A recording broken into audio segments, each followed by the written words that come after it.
Hello friends, कैसे हैं आप लोग। सबको मेरा जय भीम, नमो बुद्धाय। बाबा Saheb Ambedkar life and mission में 14 अप्रैल 1942 का दिन नजदीक आ रहा था। यह दिन दलितों के मसीहा बाबा साहब का जन्म दिन था। सभी लोग अपने गौरव का 50वां जन्मदिन धूमधाम से मनाना चाहते थे। इस बार इंडिपेंडेंट लेबर पार्टी व बम्बई प्रांत के 50 अन्य संगठनों ने रजत जयंती मनाने का फैसला किया। डॉक्टर अंबेडकर दलितों के बेताज बादशाह थे। उनका जन्मदिन दलितों के लिए आनंद और उल्लास का एक पवित्र उत्सव होता था। महाराष्ट्र के प्रगतिशील सवर्ण शिक्षित हिंदू का एक वर्ग भी डॉक्टर अंबेडकर का प्रशंसक रहा है और आज भी है। जन्मदिन के अवसर पर होने वाले सभाओं में सवर्ण हिंदू भी वक्ता तथा श्रोता के रूप में शामिल होते थे। मानवता के मसीहा के 50वें जन्मदिन का जश्न 12 अप्रैल को बम्बई और उपनगरों से शुरू हुआ। वह पूरे देश में 9 दिन तक मनाया, जिसमें सैकड़ों संस्थाओं ने अपने अपने स्तर पर गोष्ठियां, सभाएं, जुलूस व सांस्कृतिक कार्यक्रम आयोजित किए। डॉक्टर अंबेडकर की निस्वार्थ सेवा व समाज व देश के लिए किए जा रहे सराहनीय योगदान की प्रशंसा की गई। उनके व्यक्तित्व व कृतित्व के गुणगान किए गए। पुणे में एक विशाल जुलूस निकालकर खुशियां बांटी गई। वहां शनिवार वाड़ा में एक बड़ी सभा में एमसी राजा राजभोज के भाषण हुए। अध्यक्षता प्रोफेसर भाटे ने की। सभा में सभी ने बाबा साहब के योगदान का आभार जताया तथा उनके सुखमय व दीर्घायु जीवन की कामना की। पुणे नगर पालिका के हाल के आयोजित सभा में पालिकाध्यक्ष गणपतराव बलवाड़े ने अध्यक्षता की। सभा में डॉक्टर मोहल्ले पोप लाल शाह चौहान, राजा राम भोले आदि कई वक्ताओं ने बाबा साहब के नेतृत्व, प्रतिभा, त्याग व साहस की सराहना की। सभी ने अपने दिलों के उद्गार व्यक्त किए। जिला लोकल बोर्ड में भी संपन्न हुई। जिला मंडल के अध्यक्ष आवटी ने डॉक्टर अंबेडकर की तस्वीर का विमोचन कर अपने भाषण में कहा, डॉक्टर अंबेडकर की तस्वीर लगाने में जिला मंडल को गर्व हो रहा है।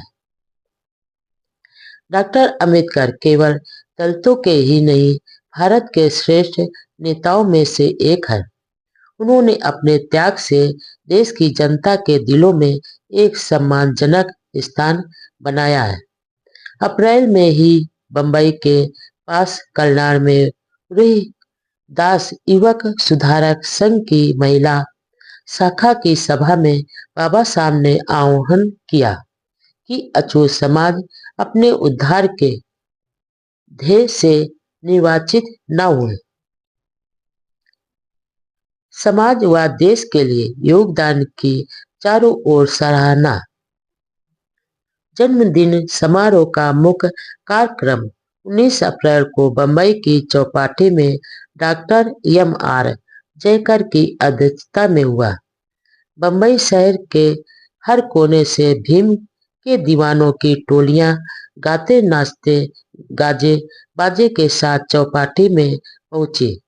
अपने स्वागत भाषण में षड्यंत्री समारोह समिति के अध्यक्ष आचार्य दोदे ने अपने भाषण में कहा कि डॉक्टर अंबेडकर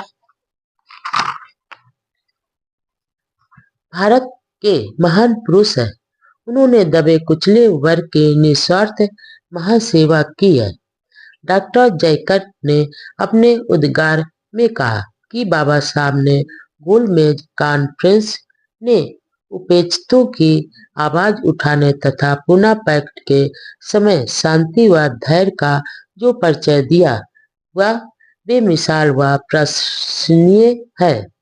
इस अवसर पर एन एम जोशी ने कहा कि मेरा एक समय का विद्यार्थी इतनी महान योग्यता प्राप्त कर सका, यह देखकर मुझे बहुत खुशी होती है। उन्होंने कहा कि डॉक्टर अंबेडकर बहुत होशियार व निर्भीक छात्र थे। उन्होंने कहा कि डॉक्टर अंबेडकर जब चौथी कक्षा में पढ़ते थे तब मैं उनका गुरु था। यह मेरे लिए गर्व की बात है। समारोह में बंबई के शेरीफ एम.आर.ए. बेग ने बाबा साहब को एक महान नेता बताया। इस अवसर पर डॉक्टर अंबेडकर को 580 रुपए की थैली भेंट की गई। 21 अप्रैल 1942 को महाराष्ट्र के सभी बड़े अखबारों ने अपने संपादकीय लेखों में डॉक्टर अंबेडकर की सेवा व विद्वत्ता की सराहना की। टाइम्स ऑफ इंडिया बम्बई ने लिखा, आर्थिक और राजनीतिक ताकत के बिना अछूतों के सामाजिक क्षमता हासिल होना मुश्किल होगा और डॉक्टर अंबेडकर इस सच्चाई को अच्छी तरह जानते हुए सही दिशा में चल रहे हैं। छुआछूत व जात पात के खात्मे से हिंदू समाज मजबूत होगा, भारतीय समाज तेजी से प्रगति करेगा। इसलिए अछूतों के कल्याण के लिए डॉक्टर अंबेडकर जो प्रयास कर रहे हैं उन्हें प्रचंड समर्थन मिलना बहुत जरूरी है। बॉम्बे कल ने लिखा कि अंबेडकर दलितों की दशा सुधारने के लिए महान सेवा कर रहे हैं। यह भी लिखा कि दलितों के साथ अमानवीय व्यवहार से आठों प्रहर चिंता करने वाले डॉक्टर अंबेडकर को दलितों के प्रति जितनी अपनत्व व प्यार है उतना ही दलितों का शोषण व छल कपट करने वालों के प्रति मन में आक्रोश है। नागपुर के महाराष्ट्र नामक अखबार ने कहा, अपनी निस्वार्थ सेवा त्याग व बुद्धिमानी से जो थोड़े महाराष्ट्रीय नेता भारत को राजनीतिक क्षेत्र में चमके हैं उनमें डॉक्टर अंबेडकर सबसे आगे हीरे की तरह चमक रहे हैं। दलित समाज में जो थोड़ी जागृत व प्रगति हुई है, स्वतंत्र राजनीतिक दर्जा मिला है, वह सब उनके ही प्रयासों का परिणाम है। पुणे के अखबार ज्ञान प्रकाश ने लिखा कि डॉक्टर अंबेडकर का जीवन भारतीय लोगों के लिए एक महान आदर्श है। उन्होंने अपने स्वार्थ व सफलता के लिए कभी भी समाज व राष्ट्र को कभी धोखा नहीं दिया और सरकार के सामने जनता के बीच हर मुद्दे पर निर्भीकता से विचार रखे। पुणे के ही मराठी दैनिक अखबार काल ने लिखा कि डॉक्टर अंबेडकर महाराष्ट्र के प्रतिनिधि नेता हैं। अन्य महाराष्ट्रीय नेताओं की तरह उनमें न केवल कर्तव्यपरायणता व बुद्धिमत्ता है बल्कि त्याग, विद्वत्ता और सच्चाई भी है। बम्बई के प्रभात मराठी दैनिक ने कहा, डॉक्टर अंबेडकर आधुनिक भारत के क्रांतिकारी युग पुरुष हैं। दलितों के उत्थान के लिए उनके द्वारा किए कार्यों की जितनी प्रशंसा की जाए कम है। ऐसा कार्य तो आज तक अन्य किसी ने नहीं किया। मानवतावादी विराट व्यक्तित्व के प्रति आदर व सम्मान। जन्मदिन की बधाई व आगे सफल जीवन की कामना करते हुए सावरकर ने देश प्रकाशित किया। संदेश प्रकाशित किया। उन्होंने लिखा, डॉक्टर अंबेडकर का व्यक्तित्व, उनकी विद्वता, संगठन चतुरता, कुशल नेतृत्व का गुण आदि कई सद्गुणों के मिलन से वह आज देश के एक महान आधार स्तंभ बन गए हैं। अछूतों में आत्मविश्वास व स्वाभिमान जगाने व उद्धार की चेतना पैदा करने में जो सफलता प्राप्त है, वह भारत की अमूल सेवा की है। उनका कार्य चिरस्थायी, दूरदर्शी, स्वदेशाभिमानी व मानवतावादी है। डॉक्टर अंबेडकर जैसे विराट व्यक्तित्व व उनके कार्य के प्रति आदर व सम्मान प्रकट करते हुए उनके दीर्घायु होने व सफलता की कामना करता हूँ। बम्बई प्रांतीय हिंदू सभा ने विशेष प्रस्ताव पारित करके डॉक्टर अंबेडकर का अभिनंदन किया गया। बॉम्बे सेंटिनल अखबार के संपादक हरमन ने लिखा, डॉक्टर अंबेडकर अपनी महान योग्यता, बुद्धिमत्ता, देश सेवा और दलितों के उत्थान के लिए की सेवा के कारण ही देश के उच्च कोट के नेतृत्व पद पर आसीन हुए हैं। उनका कार्य विश्व के जो लोग मानवीय हकों के लिए संघर्ष कर रहे हैं, आजादी की लड़ाई लड़ रहे हैं, उनके लिए और खास तौर से भारत के लोगों के लिए सामान्य व प्रेरणादायक होगा। बाबा साहब की गोल्डन जयंती समारोह की आखिरी सभा परेल बम्बई के कामगार मैदान में हुई। अध्यक्षता एम.बी. दोदे ने की। विशाल जनसमूह को बाबा साहब ने विनम्रता से अनुरोध किया कि अब उनका जन्मदिन मनाना बंद करो, क्योंकि मेरा यह मानना है कि जो समाज किसी मनुष्य को परमात्मा बनाकर जय घोष करता है, वह समाज विनाश के मार्ग पर चलने लग जाता है। उन्होंने कहा कि कोई भी व्यक्ति अप्रकृतित शक्ति नहीं, बल्कि अपने अच्छे बुरे प्रयासों से ही आगे बढ़ता है या गिरता है। नेता योग हो तो उनके प्रति आदर प्रकट करने में कोई हर्ज नहीं है, लेकिन मनुष्य को परमात्मा बनाकर पूजना विनाश का मार्ग है। इसमें नेता के साथ उनके अनुयायियों का भी पतन होता है। इसलिए मेरा अनुरोध है कि मेरा जन्मदिन मनाने की प्रथा बंद कर दी जाए। उन्होंने आगे कहा कि अछूतों की राजनीतिक, सामाजिक व आर्थिक दशा में कुछ सुधार तो अवश्य हुआ है, लेकिन अभी बहुत कुछ करना बाकी है। हिंदू समाज में उन्हें अभी तक बराबरी का दर्जा नहीं मिला, इसलिए दलितों का संघर्ष जारी रहेगा। महड़ व नासिक के आंदोलन सामाजिक बराबरी व स्वाभिमान के लिए किए गए संघर्ष थे। अपने ओजस्वी भाषण में बाबा साहब ने ब्रिटिश सरकार को चेतावनी देते हुए कहा कि अछूत समाज हर ऐसी योजना का कड़ा विरोध करेंगे जिसमें उनके मानवीय अधिकारों को स्वीकार नहीं किया जाएगा। साथ में उन्होंने हिंदू समाज को भी आगाह किया, यदि अछूतों को बराबरी का हक देने को तैयार हैं, तो अछूत उनके हर संघर्ष का साथ देगा।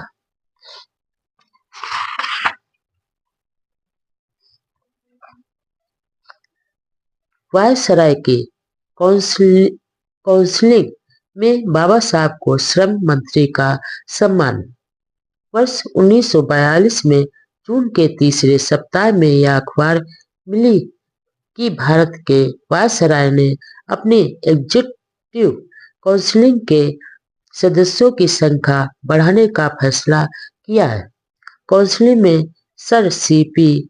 Ramaswamy Iyer, sir Muhammad Usman, doctor Ambedkar, sir J P. Srivastava और सरदार जोगिंदर सिंह को शामिल किया गया।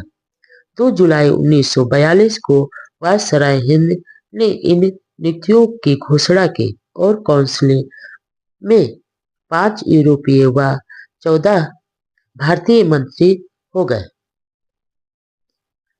2 जुलाई 1942 को डॉक्टर अंबेडकर को एक एग्जीक्यूटिव काउंसिल का सदस्य नियुक्त कर लेबर डिपार्टमेंट सौंपा गया। यह एक ऐतिहासिक घटना थी जिससे विशेष रूप से दलित समाज में उत्साह व उल्लास का वातावरण पैदा हुआ। डॉक्टर अंबेडकर को देश का शासन चलाने वाले मुख्य एग्जीक्यूटिव काउंसिल में लेबर मिनिस्टर बनाना एक अभूतपूर्व घटना थी। भारत के इतिहास में अछूत समाज के 2 जुलाई 1942 को डॉक्टर अंबेडकर को एग्जीक्यूटिव काउंसिल का सदस्य नियुक्त कर लेबर डिपार्टमेंट सौंपा गया। यह एक ऐतिहासिक घटना थी जिससे विशेष रूप से दलित समाज में उत्साह व उल्लास का वातावरण पैदा हुआ। डॉक्टर अंबेडकर को देश का शासन चलाने वाले मुख्य एग्जीक्यूटिव काउंसिल में लेबर मिनिस्टर बनाना एक अभूतपूर्व घटना थी। भारत के इतिहास में अछूत समाज के किसी भी व्यक्ति को देश की राज सत्ता में इतना बड़ा अधिकार पद इससे पहले कभी भी नहीं मिला था। भारत के इतिहास में शूद्रों के राजा होने के तो कई उदाहरण हैं, लेकिन मंत्री पद के उदाहरण नहीं है। मौर्य व नंद वंश भी शूद्र ही थे, लेकिन सभी के मंत्री ब्राह्मण ही होते थे। भारत के इतिहास में केवल अलाउद्दीन खिलजी का मंत्री खुसरो एक ऐसा उदाहरण है जो शूद्र था और इस्लाम ग्रहण कर मुसलमान बन चुका था। डॉक्टर अंबेडकर के मेहनतकश वर्ग मजदूरों, किसानों की समस्याओं के प्रति विशेष रुचि व उनके लिए कुछ करने की शुरू से ही लगन के कारण श्रम विभाग दिया गया। उन्हें लेबर पीडब्ल्यूडी और माइंस डिपार्टमेंट दिए गए। वायसराय के काउंसिल के मंत्री पद पर नियुक्त किए जाने वाले डॉक्टर अंबेडकर पहले लोक नेता थे। इस पद पर वे किसी अन्य भारतीय व्यक्ति की तुलना में अधिक योग्य थे। उन्हें दुनिया के मजदूर आंदोलन, मजदूरों की समस्याओं और इनके कल्याण के संबंध में देश विदेश के कानून कायदों का पूरा ज्ञान था। सबसे विशेष बात यह कि देश का शासन चलाने वाले मुख्य काउंसिल में नियुक्त किए जाने वाले डॉक्टर अंबेडकर ऐसे व्यक्ति थे जो एक सामाजिक विद्रोही थे। साथ में उन्होंने समय समय पर ब्रिटिश सरकार के शोषण के खिलाफ आवाज भी उठाई थी। मजदूरों की दयनीय दशा में सुधार का वादा। डॉक्टर अंबेडकर की नियुक्ति उनकी योग्यता, क्षमता, ज्ञान व अनुभव के विराट स्वरूप को देखते हुए हुई थी। यह पद उनके लिए कोई बड़ा पद नहीं था, लेकिन इसके बावजूद समाज में यह फुसफुसाहट जरूर थी कि एक अछूत को इतना बड़ा पद मिला था। देश की जनता व अखबारों में भी इस नियुक्ति की खूब चर्चा हुई। कांग्रेस के समर्थक अखबारों ने अलग ढंग से आलोचना की। हमेशा स्वतंत्र विचार रखने वाले डॉक्टर अंबेडकर को सरकार ने स्वीकार किया, लेकिन उनसे यह उम्मीद भी नहीं थी कि बाबा साहब इस पद पर सिर्फ रबड़ की मुहर ही बने रहेंगे। टाइम्स ऑफ इंडिया ने लिखा कि देश के इतिहास में यह पहला अवसर है कि भारतीय सरकार के कार्यकारिणी समिति में एक अछूत को लिया गया है। संडे स्टैंडर्ड अखबार ने कहा कि डॉक्टर अंबेडकर को मंत्री पद मिलना उचित ही है, क्योंकि उनका सारा जीवन गरीबों और मजदूरों के हित के लिए व्यतीत हुआ है। इस गौरवशाली नियुक्ति पर डॉक्टर अंबेडकर को देश विदेश से ढेरों बधाई संदेश मिले। बधाई भेजने वालों में वीर सावरकर, सर तेज बहादुर, सरफू लोकनायक, अन्य सर सुल्तान अहमद महाराजा, बीकानेर, बम्बई के जज चिमना चिमन्ना लाल, सितलावाड़ राय बहादुर, एमसी राजा आदि प्रमुख थे। 5 जुलाई 1942 को doctor Ambedkar national defence council की बैठक में भाग लेने के लिए बम्बई से दिल्ली पहुंचे। इसमें भाग लेने के बाद 11 जुलाई को बम्बई लौटे। बम्बई पहुंचने पर उनके मित्रों और शुभचिंतकों ने 15 जुलाई को रेडियो क्लब बम्बई में एक शानदार दावत दी। उसमें आचार्य दोंदे व अन्य मित्रों ने डॉक्टर अंबेडकर द्वारा चलाए संघर्ष का बखान किया और उन्होंने जो कष्ट भोगे उसका मार्मिक वर्णन किया। सभी ने आशा व्यक्त की कि डॉक्टर अंबेडकर दलित वर्ग को गुलामी से मुक्त कर भारतीय मजदूरों की दयनीय दशा में सुधार के लिए हर संभव कोशिश करेंगे।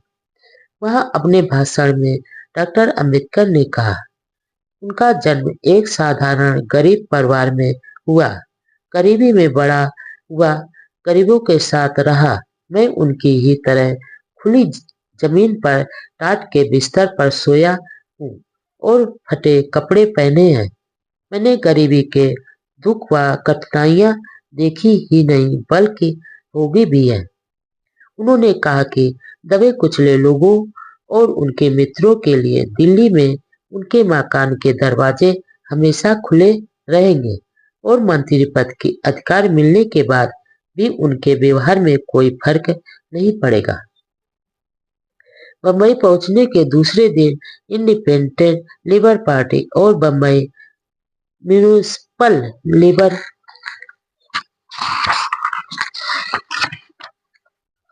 यूनियन ने अपने नेता के सम्मान में एक सभा का आयोजन किया। ऐसी एक अन्य सभा RM. Bhatt high school Bombay में हुई, जिसमें हजारों मजदूरों ने अपने प्रिय नेता को बधाइयां दी। सभा में बाबा साहब ने कहा कि भारत के मेहनतकश मजदूर वर्ग के हित, प्रगति और उनके हकों की रक्षा के लिए जो कार्य कई वर्ष पहले शुरू किया है, उसे पीछे नहीं जाने देंगे। उन्होंने यह भी कहा कि सारे मजदूरों की समस्या एक है, इसलिए सवर्ण हिंदू मजदूरों को अछूत मजदूरों के प्रति अपनी सोच में बदलाव करना चाहिए और मिलकर संघर्ष करने के परिणाम अच्छे ही होते हैं।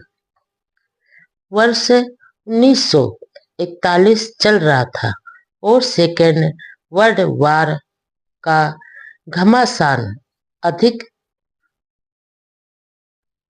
तेज हो गया था। ब्रिटिश सरकार का सारा ध्यान युद्ध जीतने की ओर था। अतः वायसराय लॉर्ड लिथगो ने अपनी एग्जीक्यूटिव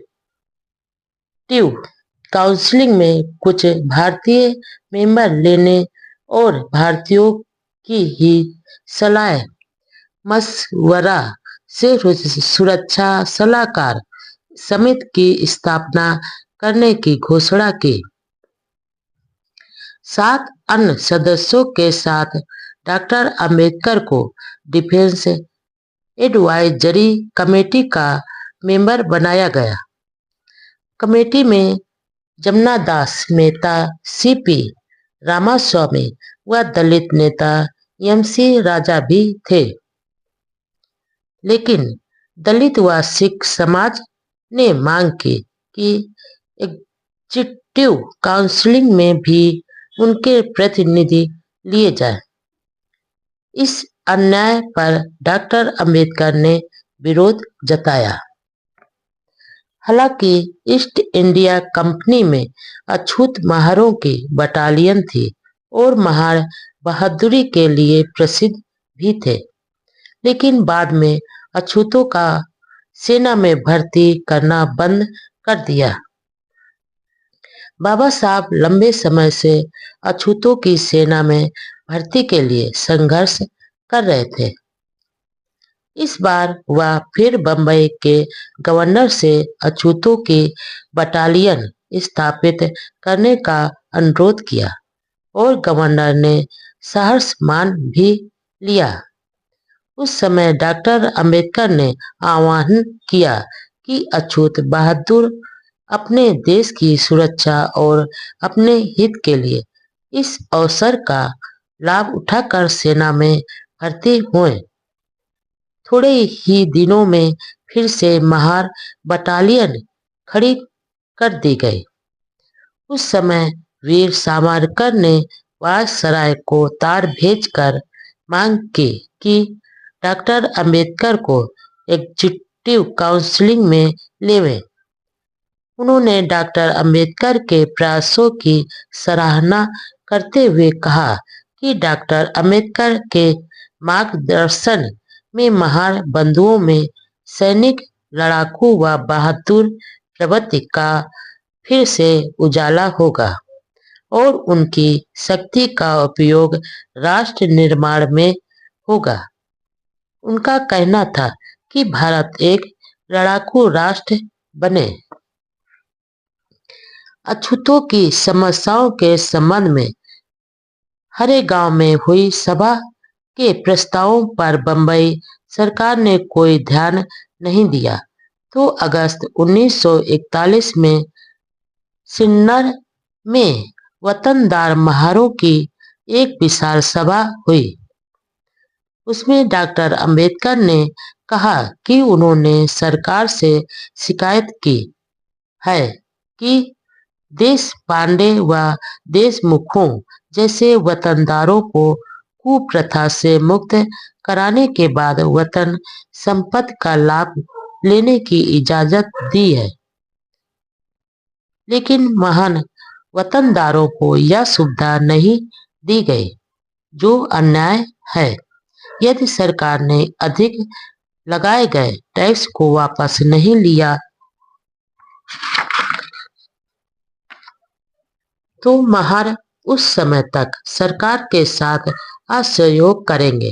वहां से बंबई आने पर डॉक्टर अंबेडकर ने गवर्नर रोजर से लंबी मुलाकात की।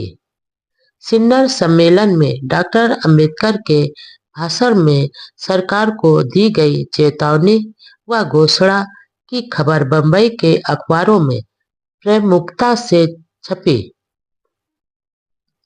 वायसराय लॉर्ड लिथगो उन दिनों बंबई में ही थे और उन्होंने भी खबर को ध्यान से पढ़ा। उन्हें बंबई के गवर्नर को डांट पिलाई कि अछूतों की जायज मांग न मानकर अनावश्यक रूप से अछूतों को सरकार के विरोध में खड़ा कर दिया। इसका अवसर यह हुआ कि अगले ही दिनों में बंबई सरकार ने महारों पर ज्यादा टैक्स का वह आदेश वापस ले लिया और बाबा साहब की जीत हुई। इसके बाद कई सभाओं में डॉक्टर अंबेडकर ने अछूतों को सेना में भर्ती होने पर जोर दिया। युवकों को सेना अधिकारियों की परीक्षाओं में भाग लेकर सेना अधिकारी बनने का भी आह्वान किया। उन दिनों वह एक नई पुस्तक हिंदुओं ने हमारे साथ क्या बर्ताव किया लिखनी शुरू की। प्रकाशन के लिए एक अमेरिकी प्रकाशक से बात भी हुई। आखिर यह पुस्तक 1945 में प्रकाशित हुई। उस समय हालांकि गांधी जी बाहर थे, लेकिन कांग्रेस के अधिकतर नेता जेलों में थे। इधर मुसलमानों ने पाकिस्तान की मांग तेज कर दी। फरवरी 1942 के मध्य में बंबई में एक व्याख्यानमाला के तहत डॉक्टर अंबेडकर की पुस्तक फास्ट ऑन पाकिस्तान पर डॉक्टर अंबेडकर के मित्र और प्रसिद्ध शिक्षाविद आचार्य एम.बी. दोदे के आग्रह पर डॉक्टर अंबेडकर ने बहस का जवाब देते हुए कहा, जो लोग यह मानते हैं कि पाकिस्तान बनना गलत है तो पाकिस्तान उनके लिए भविष्य में भारी संकट प्रकट होगा। जो कौम अपना इतिहास भूल जाती है वह इतिहास का निर्माण नहीं कर सकते। भारतीय फौज में से मुसलमानों की संख्या कम कर सेना को एक निष्ठ व सुरक्षित बनाना जरूरी है। अपनी मातृभूमि की सुरक्षा हम करेंगे। लोगों का यह सोचना गलत है कि पाकिस्तान हासिल करने पर मुसलमान पूरे भारत पर अपना साम्राज्य फैला देंगे और हिंदू उनके आगे घुटने टेक देंगे। मैं स्वीकार करता हूँ कि सवर्ण हिंदुओं के साथ कुछ मुद्दों पर मेरा मतभेद व झगड़ा है, लेकिन आपके सामने मैं यह प्रतिज्ञा करता हूँ कि अपने देश की स्वतंत्रता सुरक्षित रखने के लिए, अपनी मातृभूमि की रक्षा के लिए मैं अपने प्राणों को भी न्यौछावर कर दूंगा। राष्ट्र भावना से ओतप्रोत भाषण को सुनकर श्रोताओं ने डॉक्टर अंबेडकर के जय घोष से सभा हाल गूंजा दिया। उन्हीं दिनों सर स्टेफर्ड क्रिप्स रूस की सफल यात्रा के बाद लंदन वापस आए थे और यह घोषणा की गई कि भारत की समस्या को हल करने का काम उनको सौंपा गया है। डॉक्टर अंबेडकर ने अपनी योजना तैयार कर सर क्रिप्स को पेश की। चीनी नेता च्यांग काई शेक ने कहा था कि अंग्रेज भारत को तुरंत सत्ता सौंपे। इस पर डॉक्टर अंबेडकर ने कहा कि चीनी नेताओं ने कहा तो है, लेकिन समस्याओं का ठोस समाधान नहीं बताया। ब्रिटिश सरकार को वर्ल्ड वार के खत्म होने के बाद 3 साल के अंदर भारत को डोमिनियन स्टेटस का दर्जा देने का वचन देना चाहिए और यदि भारत की पार्टियां युद्ध बंद होने के बाद 1 साल में सम्मति से कोई योजना पेश नहीं करेंगे और आपस में सहमत नहीं हुए तो भारत की समस्या इंटरनेशनल ट्रिब्यूनल को निर्णय के लिए सौंप दी जाए और ब्रिटेन यह घोषणा करे कि वह इस फैसले को डोमिनियन भारत के संविधान में शामिल करेगा। जिन्ना द्वारा मुसलमानों को 50% प्रतिनिधित्व की मांग पर डॉक्टर अंबेडकर ने कहा यह सरासर गलत मांग है और लॉर्ड लिथगो को जिन्ना की मांग ठुकरा देने पर धन्यवाद दिया। उन्होंने कहा कि इस मांग को मानने से अस्थायी रूप से भी राष्ट्रीय सरकार नहीं बन पाएगी। ब्रिटिश साम्राज्य का सूरज डूबने लगा। युद्ध का घमासान जारी था। युद्ध में जापान ने सिंगापुर हासिल कर ब्रिटिश सरकार को हरा दिया। कहा जाता था कि ब्रिटिश सरकार में कभी सूरज नहीं डूबता, लेकिन हार के कारण ब्रिटेन का सूरज डूबता जा रहा था।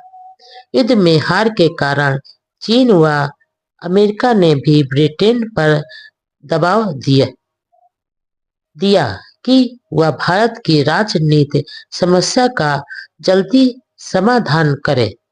ब्रिटेन मुश्किल में था। आखिर मार्च 1942 के तीसरे सप्ताह में विशेष रूप से भारत की समस्या के समाधान हेतु सर स्टेफर्ड क्रिप्स एक योजना के साथ भारत आए।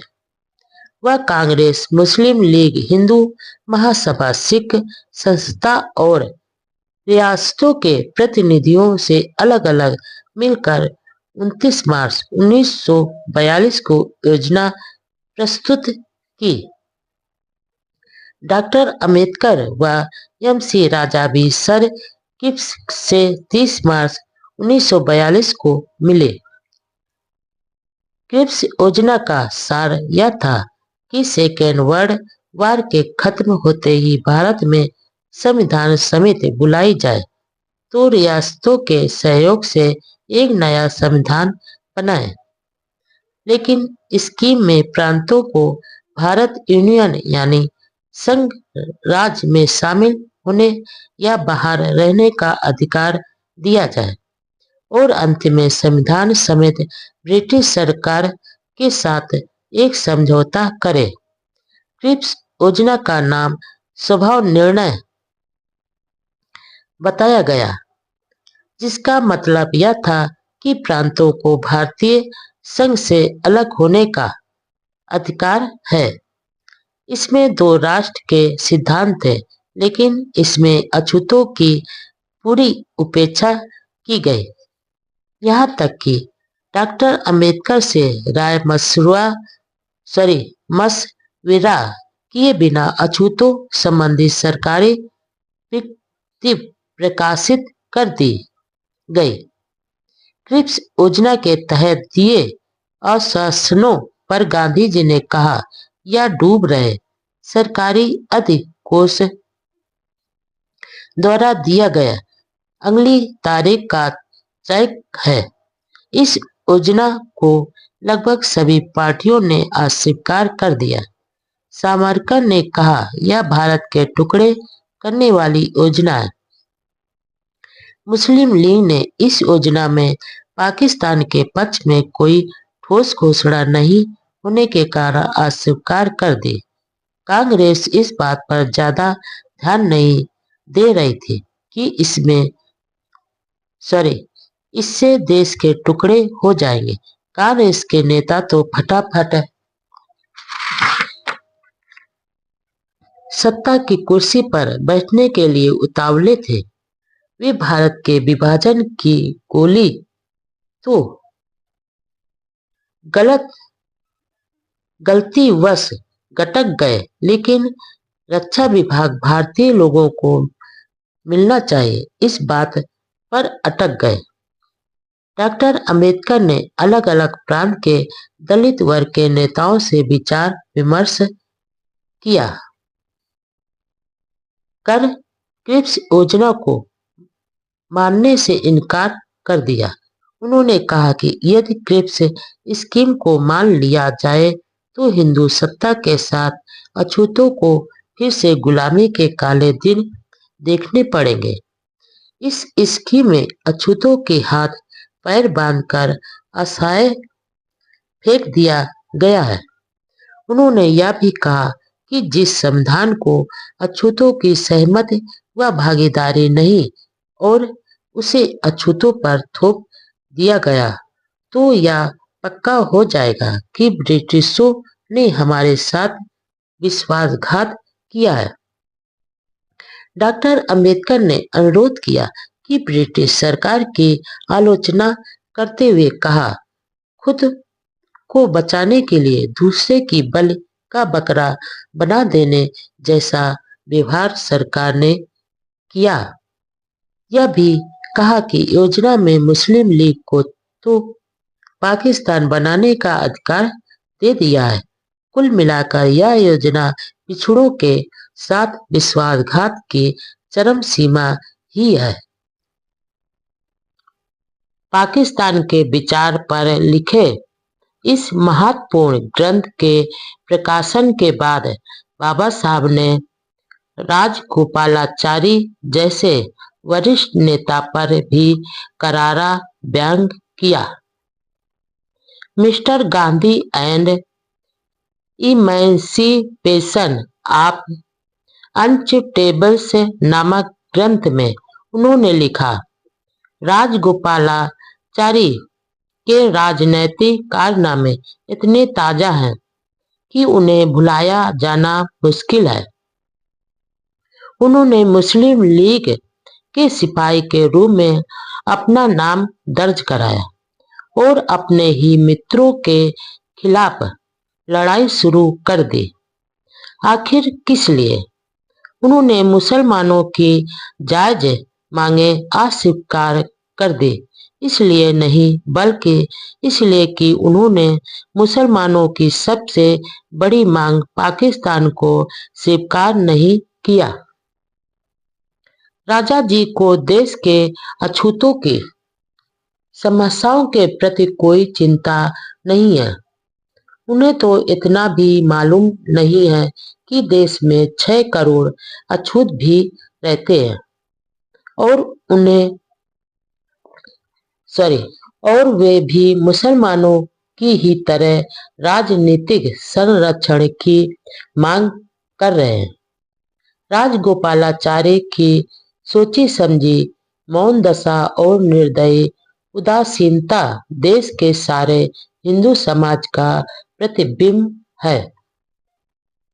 अपने प्रिय राजनीतिक विचारक एडमंड वर्क की तरह अम्बेडकर ने भी थाट से आज पाकिस्तान में बहुत ही विद्वता से समाज व देश के भविष्य को ध्यान में रखते हुए अपने विचार रखे हैं। उन्होंने भारत की विकराल बीमारी का एक विद्वान वैद्य की तरह इलाज बताया है। किताब छपते ही खूब चर्चित रही और उसने कई हिंदू नेताओं के वैचारिक अंधकार को झकझोर दिया।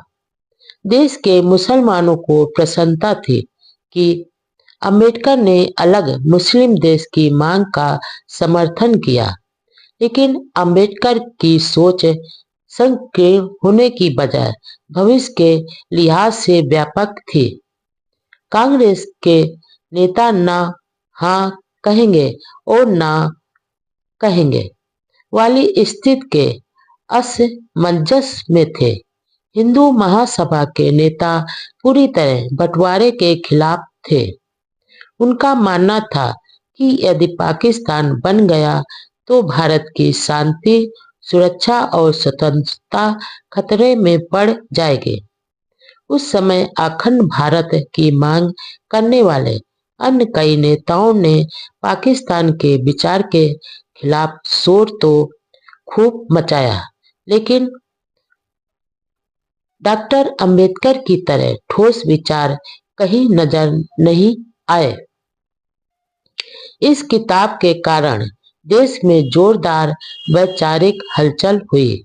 हिंदू व मुस्लिम दोनों नेता मानो हिल से गए। खुद गांधी व जिन्ना भी इसे पढ़कर प्रभावित हुए। 1946 तक इस पुस्तक के 3 संस्करण छप चुके थे। बाद में दूसरे संस्करण का नाम पाकिस्तान और पार्टीशन ऑफ इंडिया, पाकिस्तान या भारत का विभाजन कर दिया गया। देश का बंटवारा, देशभक्त अंबेडकर के गंभीर सुझाव। खुद बाबा साहब ने इस किताब के बारे में लिखा, सभी के लिए परेशानी का कारण बनी पाकिस्तान की समस्या ने मुझे किसी अन्य की तुलना में ज्यादा चिंतित किया है। इस पुस्तक के लेखन के कारण मेरी कई अन्य महत्वपूर्ण साहित्यिक योजनाएं रुक गई, लेकिन इस किताब ने एक वास्तविक कमी को पूरा किया है। मेरे द्वारा प्रस्तुत विचारों, मतों और तर्कों को कई लेखकों, राजनीतिज्ञों और अखबारों के संपादकों ने अपने अपने पक्ष के समर्थन में उपयोग किए हैं। मुझे अफसोस है कि उन्होंने तर्क ही नहीं बल्कि पुस्तक की भाषा भी ज्यों की त्यों चुरा ली, लेकिन मेरी किताब का कहीं जिक्र तक नहीं किया। खैर, मैं इसकी परवाह नहीं करता। मुझे खुशी है कि यह किताब पाकिस्तान की जटिल समस्या का सामना कर रहे भारतीयों के लिए उपयोगी सिद्ध हुई। स्वयं गांधी जी और जिन्ना ने प्रामाणिकता के तौर पर इस किताब का हवाला दिया है। इससे इस किताब की सार्थकता सिद्ध होती है। यह पुस्तक पाकिस्तान पर शोध प्रबंध मात्र नहीं है, बल्कि इसके अलावा इसमें भारतीय इतिहास और राजनीति के सांप्रदायिक पहलुओं पर भी विस्तृत वर्णन किया गया है। भारत की राजनीति में कौन क्या है, वह सब है। उन्होंने आगे लिखा, यह पुस्तक कट्टर हिंदू और कट्टर मुसलमान दोनों को ही अच्छी नहीं लगी। हालांकि दोनों की नाराजगी के अलग अलग कारण हैं, यानी किताब में दोनों की बुराइयां नहीं है और विचारों की स्वतंत्रता और निर्भीक दृष्टिकोण से लिखी है, जिसमें किसी के साथ पक्षपात नहीं किया गया है। पुस्तक में हिंदू व मुसलमान समाज दोनों की ताकत व कमजोरियों के बारे में निष्पक्ष रूप से लिखा है। साथ ही दुराग्राही और अति व्यवहारिक नीति से पैदा होने वाले शरारतपूर्ण पहलुओं पर भी पूरा प्रकाश डाला गया है। यह रचना पूर्वाग्रहों से पूरी तरह मुक्त है। मेरा उद्देश्य पाकिस्तान के सवाल पर विचार करते हुए देश का वास्तविक चित्रण प्रस्तुत करना ही रहा है। जिस तरह एक डॉक्टर रोगी के निष्क्रिय अंग के इलाज के लिए उस पर अंकुश मारता है, उसी तरह निद्रा निशंक और वास्तविकता से अनभिज्ञ भारतीयों को यह महसूस कराना जरूरी था कि उनके देश के परिवेश में क्या घटित हो रहा है, और किताब के रूप में मेरी कोशिश का जरूर असर होगा। किताब के दूसरे संस्करण पाकिस्तान या भारत का विभाजन के बारे में टाइम्स ऑफ इंडिया में लिखा था, पाकिस्तान के नाम पर डॉक्टर अंबेडकर ने भारत की सभी समस्याओं पर विद्वता के साथ विस्तार से चर्चा की है। पाकिस्तान की समस्या जैसे मुश्किल और गंभीर विषय पर जिस सच्चाई और योग्यता से डॉक्टर अंबेडकर ने इस पुस्तक में चर्चा की है, यह वही कर सकते थे। इसी तरह बॉम्बे क्रॉनिकल नामक दैनिक अंग्रेजी अखबार ने लिखा, यह एक उच्चतम स्तर का संदर्भ ग्रंथ है। वर्तमान राजनीति का कोई विद्यार्थी इसकी उपेक्षा नहीं कर सकता। आखिर अंबेडकर की दर्द भरी आशंकाएं सच साबित हुई। इस पुस्तक ने बाबा साहब की वैचारिक योग्यता को कई गुना बढ़ा दिया। उनके द्वारा व्यक्त किए गए विचारों, सुझावों व तर्कों की खूब सराहना हुई। उन्होंने किताब के दूसरे संस्करण में भारत को अखंड रखने की एक योजना गवर्नमेंट ऑफ इंडिया एक्ट नामक दस्तावेज द्वारा पेश की। दरअसल बाबा साहब यह अच्छी तरह जानते थे कि ऐसे हालात में हिंदू मुसलमान एक साथ नहीं रह सकते। इसलिए उन्होंने खून खराबे को रोकने और हमेशा के लिए बने रहने वाले सांप्रदायिक क्लेश को खत्म करने के लिए भारत के विभाजन की वकालत की।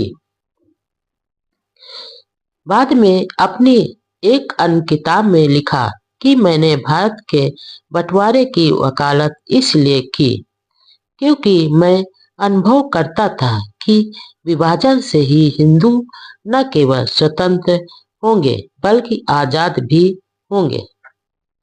बाबा साहब ने अपनी पुस्तक में बाकायदा नक्शों द्वारा समझाया कि पंजाब व बंगाल का कैसे विभाजन हो सकेगा और आबादी की अदला बदली को किस प्रकार किया जा सकता है। लेकिन उस दौरान देश की राजनीति के कथित कर्णधारों ने बाबा साहब के सुझावों व तर्कों की ओर कोई ध्यान नहीं दिया। उस ज्वलंत समस्या में अंबेडकर के सुझाव धू धू कर चलते रहे और नेता अपनी अपनी ढपली बजाते रहे। आखिर ठोस नीति की कमी के कारण भारत पाकिस्तान विभाजन के दौरान जो खून खराबा और मानव समाज व संस्कृत की जो बर्बादी हुई, वह उस पर क्या हिंदू और क्या मुस्लिम सभी सिर्फ आंसू ही बहा सकते हैं। यदि बाबा साहब जैसे दूरदर्शी विद्वान की बातों पर ध्यान दिया होता तो विभाजन के दौरान देश को इतनी भयंकर त्रासदी नहीं झेलनी पड़ती और न ही देश में आज ऐसे हालात होते। बाबा साहब ने अपनी किताब में जो दर्दनाक आशंकाएं जताई थी वे सब सच्ची साबित हुई और आजादी के इतने लंबे समय बाद भी यह पुस्तक उतनी ही प्रासंगिक है।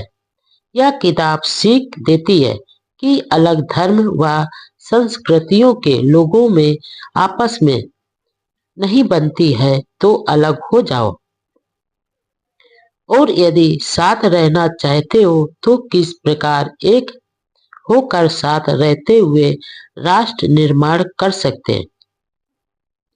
मानवता के मसीहा व राष्ट्रवादी नेता अंबेडकर को यदि देश ने नहीं भुलाया होता तो देश का खुशहाल दृश्य कुछ और ही होता।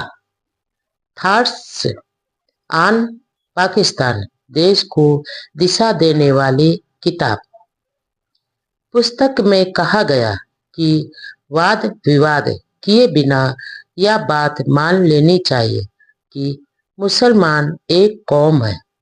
हिंदुओं को यह आशंका दूर कर देनी चाहिए और घबराना नहीं चाहिए कि यदि पाकिस्तान बना तो राष्ट्रीय सुरक्षा की दृष्टि से हमारे सुरक्षित सरहद नहीं रहेगी, क्योंकि आधुनिक युग में भौगोलिक कारण निर्णायक नहीं बनते। हिंदुस्तान के पास पाकिस्तान की तुलना में अधिक साधन व प्राकृतिक संपदा है, इसलिए वह कमजोर पड़ जाएगा ऐसा नहीं लगता है। पुस्तक में यह भी कहा गया है कि यदि कोई मुसलमान हिंदुस्तान में रहकर विरोध करे या मित्र की तरह नहीं रहे, इसकी अपेक्षा तो उनका बाहर रहना और वहां से विरोध करना ज्यादा अच्छा है। बाबा साहब ने पुस्तक में हिंदुस्तान से मुसलमानों का तथा पाकिस्तान से हिंदुओं का शांतिपूर्ण ढंग से अदला बदली का महत्वपूर्ण सुझाव दिया। उन्होंने उदाहरण दिए कि तुर्की, ग्रीस, बुल्गारिया जैसे देशों में धर्म के आधार पर हो रहे आपसी भीषण युद्धों को खत्म करने के लिए धर्म आधारित जनता की ऐसे ही अदला बदली की गई थी। देश की जनता शांति से रहे और प्रगति करे, इसलिए यह एक अचूक सुझाव था। बाबा साहब धार्मिक कट्टरता, अंधविश्वास से परे मानवतावादी व राष्ट्रवादी विचारों को महत्व देते थे। पुस्तक में जहां एक ओर उन्होंने हिंदू समाज में व्याप्त जात पात भेदभाव व समाज के विघटनकारी व्यवहार पर प्रहार किया, तो दूसरी ओर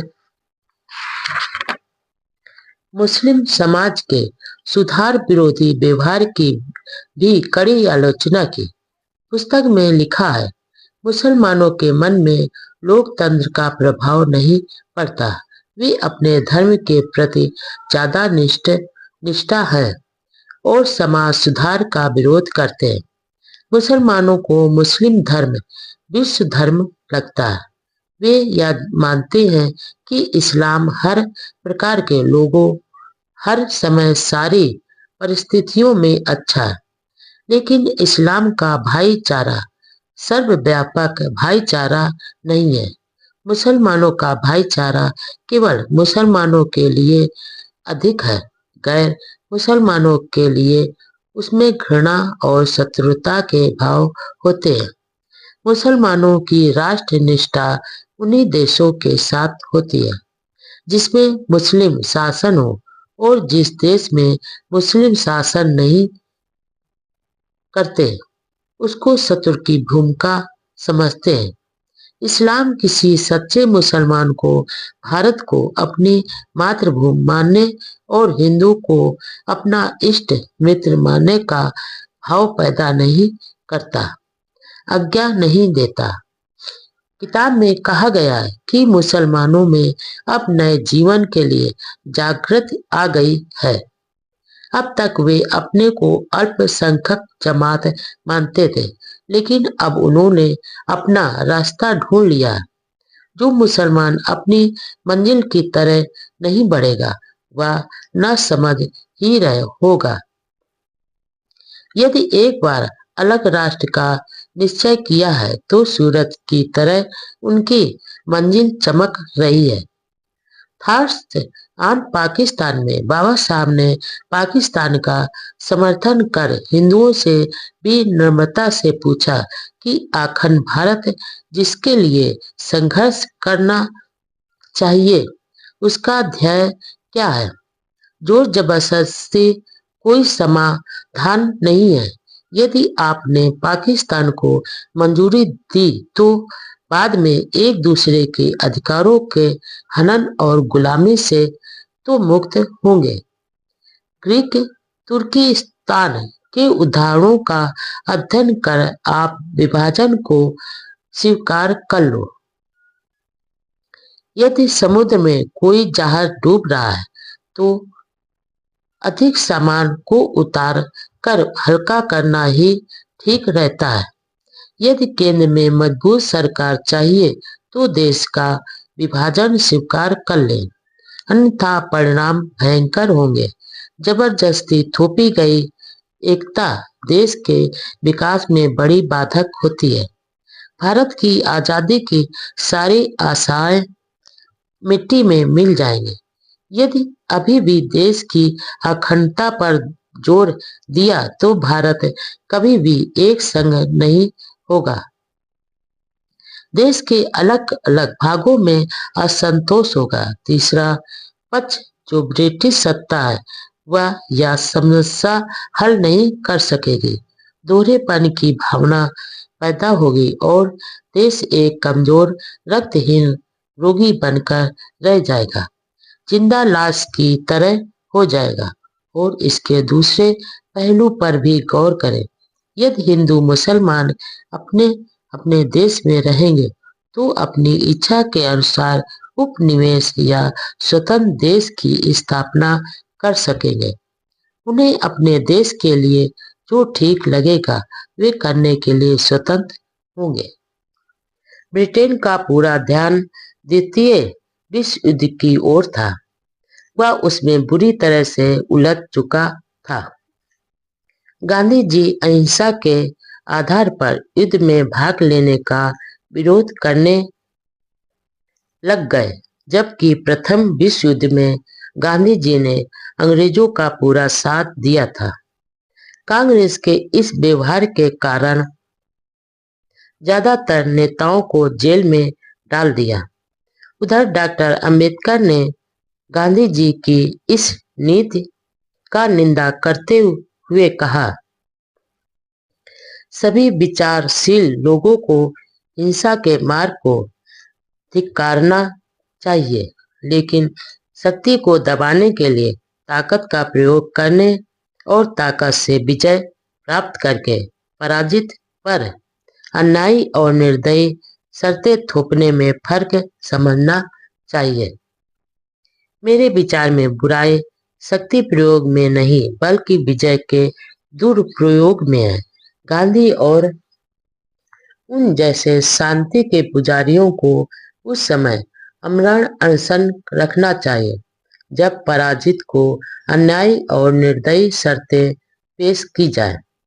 यदि गांधी जी ऐसा करेंगे तो वह मानवता के बड़े सेवक कहलाएंगे। अतः उनकी लड़ाई तुच्छ शांति के खिलाफ होनी चाहिए, ताकत के खिलाफ नहीं। लोगों को ताकत का प्रयोग न करने के लिए कहकर शांतिवादी लोग उन लोगों की मदद कर रहे हैं जो जीत के लिए ताकत का इस्तेमाल करेंगे। इस मुद्दे पर राजगोपालाचारी ने कहा कि यदि वह वायसराय होते तो वह पुरानी शासन पद्धति को जारी रखते। इस पर डॉक्टर अंबेडकर जी ने पूछा, क्या कांग्रेस देश के लिए लड़ रही है? कांग्रेस का ऐसा दावा एक धोखा है, ढोंग है। सच्चाई यह है कि सत्ता की चाबियां अपने कब्जे में करने के लिए ब्रिटिश से लड़ रही है।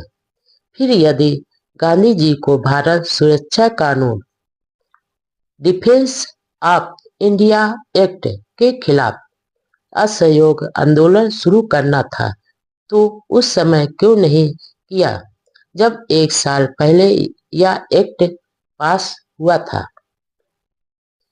सेकेंड वर्ल्ड वार, ब्रिटिशों की उलझन, भारत में अलग मुस्लिम राज की मांग के बीच वर्ष 1940 का आखिरी माह था। इसी दौरान बाबा साहब की बहुत ही विचारपूर्ण किताब थॉट्स ऑन पाकिस्तान, देश को दिशा देने वाली किताब, प्रकाशित हुई। जब देश में धर्म के आधार पर बंटवारे की मांग उठी तो ऐसे दौर में इस किताब के राजनैतिक हल्के में जोरदार हलचल पैदा कर दी, मानो विस्फोट सा हो गया। इसमें उन्होंने देश के प्रमुख राजनैतिक सवालों पर भविष्य की दृष्टि से महत्वपूर्ण विचार रखे। बाबा साहब ने किसी भी मुद्दे पर ढुलमुल नीति नहीं अपनाई, विचारों में दोहरापन नहीं था। समाजवाद देश हित में कड़वी लेकिन खरी बात कहते थे। भारत के बंटवारे के मुद्दे पर उन्होंने देश के सारी परिस्थितियों का गहन अध्ययन किया और भविष्य में भी देश में शांति कायम रहे, देश प्रगति करे, इसके लिए उन्होंने इस पुस्तक में हिंदुओं को सलाह दी थी कि वे भारत का विभाजन हिंदुस्तान व पाकिस्तान को स्वीकार कर लें। जब बाबा साहब जी ने सम्मेलन की अध्यक्षता स्वीकार कर ली और अपना अध्यक्षीय भाषण भी लिख दिया तो मंडल के नेताओं ने पहले तो यह कहकर भाषण के हाथ से लिखी कॉपी मांगी कि वह उसे लाहौर में छपवाएंगे, लेकिन जब बाबा साहब जी ने उसे बम्बई में ही छपवाने को कहा तो मंडल के नेता घबरा गए। उन्हें शक हो गया और भाषण की छपी कापियों को चतुराई से लाहौर मंगवा लिया। 22 अप्रैल 1936 को उन्होंने बाबा साहब जी को एक पत्र लिखा कि वह अपने अध्यक्षीय भाषण में से वह भाग काट दें जिनमें वेदों और गीता की आलोचना की गई है। जवाब में बाबा साहब जी ने लिखा कि भाषण में कोई काट छाट करना तो दूर है, वह एक कामा भी हटाने को तैयार नहीं है और वह अपने विचारों के लिए स्वयं जिम्मेदार हैं।